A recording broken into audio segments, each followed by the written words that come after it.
So this is my hotel management system. I created this to manage a hotel. So this is my hotel management system for semester one. Um, I tried to make this look as nice as possible. Later on, near the end of the semester, I learned some new HTML tricks and CSS tricks, and I used them to redesign everything, at least the main landing page. You can go to food and drinks.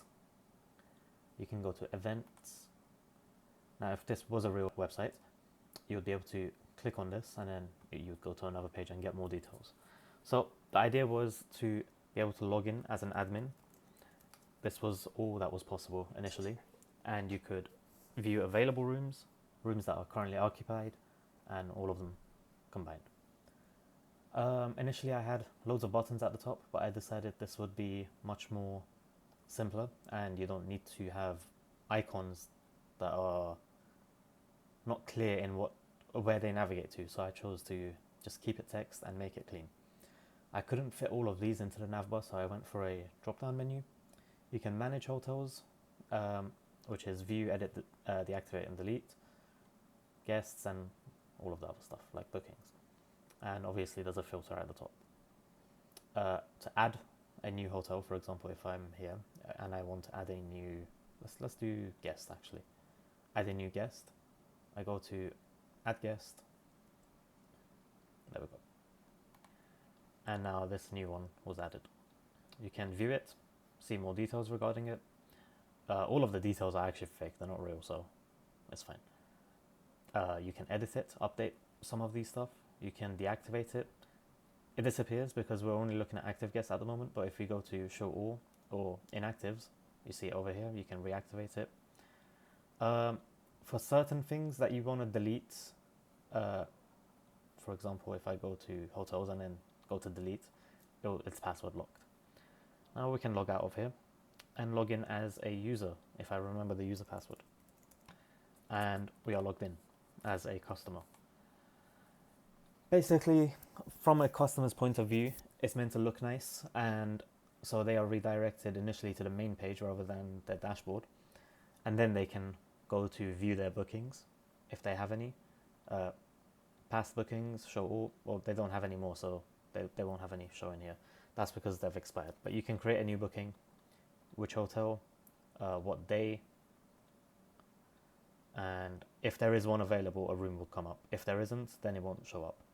So we can just change the hotel, and then now one came up because the other two hotels didn't have a room available for these dates. And we can create it. We can cancel it and we can view it. However, we don't have the admin permissions to do other stuff.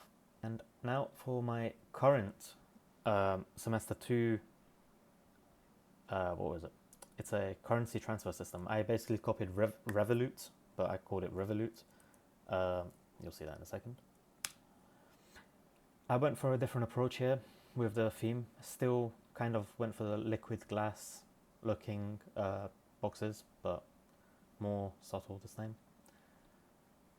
We can log in as user. I need to start using passwords and login details that I remember. So this is how it looks like from the main page. You can view this account's transactions. As you can see, this is a test account, it's still being made, still being worked on, sorry. So a lot of this is just filled with nonsense. You can view all. The moved means anything that's moved between your accounts, for example, GBP to your SEK account. And because basically one user has a login, and then when they log in and create their account, when they create their account and log in, they can create more accounts within that account, which are currency accounts. You can show sent from which account to which account. This is usually or almost always external, and receive this from other accounts, other users to your account. And each one is separate, of course, other than if there is any move between this account, then it will show here, but each account has a different transactions list. You can transfer between accounts, for example, if I hope one of these are right. This is my own account, so I can't do that. I don't think this will work because I don't know this one. but let's try it. Oh, it went through. Okay. So I sent money from my GBP account to some other account. I don't know where it went. Let's find out. Okay, it was one of my own accounts. Let's find out where ABB is. It's my JPY account. Okay, so I can just find out. It's here. And on that account, you also have this transaction showing up. You can deposit. So when a new account is created, it has no money in it. So you can you can add money into it. So you can just do something like this. There is a limit. It says it here. And you can also request a higher limit over here. So we will do this now. The current limit is this. Let's just double it. And we'll confirm. Request sent, please allow up to 5 working days. Now this is connected to an API.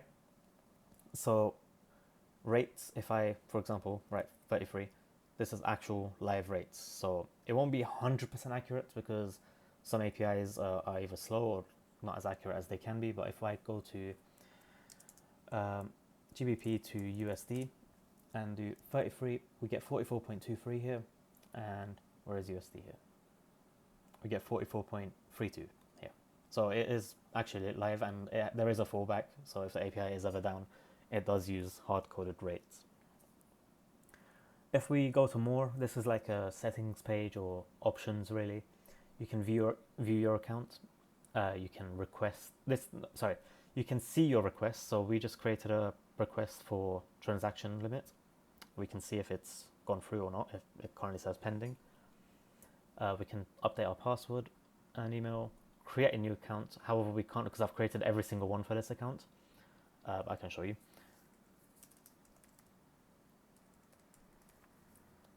And then click this, create. It says you already have an account in this currency. And if you click terms and conditions, I've used JavaScript. I think it's called open window function to show the terms and conditions.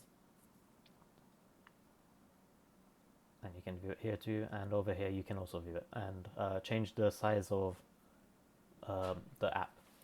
So you can log out now and log in as a admin.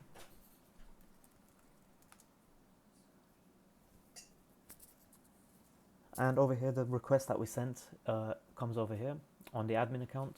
We can view it, approve it, reject it, or just leave it for now. For example, if we want to approve this, now the Japanese yen account went from 10 million yen to 20 million yen. So we approve it, it's been updated, and once we leave, it won't be there anymore. We will reject this one, request rejected. And we can cancel it. And these two buttons are not pressable anymore.